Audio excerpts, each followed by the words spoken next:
It's a crime that increasingly begins online. Last year, there were more than 16,000 victims of human trafficking identified in the U.S., many of whom were kids, and most of whom were recruited via the internet. There was a misconception that most of these sex trafficking type of situations were happening in places like the dark web, right, or Backpage.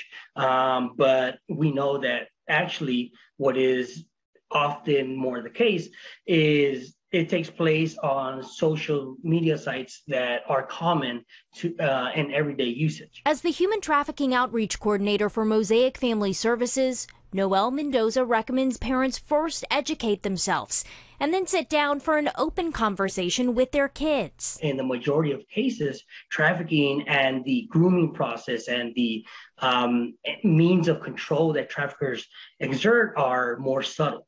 Right? They look like promises. They could be promises of a lifestyle.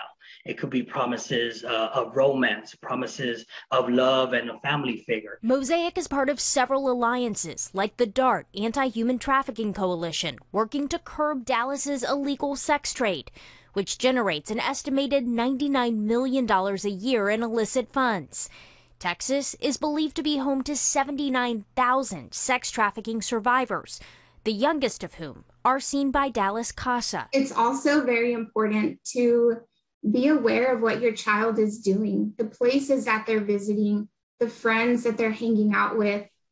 If you notice that your child has new clothing or designer clothing, or they have money that you did not give them, or a cell phone that you did not purchase, these are red flags for you to start saying, okay, where did this come from? And just the start of the comprehensive response advocates say is needed. And a new ordinance in Denver is actually going to go into effect on July 1st. The Denver district attorney says it's going to allow the city to go inside massage parlors to do inspections, which they really believe will help identify traffickers. Anyone with information about human trafficking is asked to call Colorado's Human Trafficking Hotline. National Human Trafficking Hotline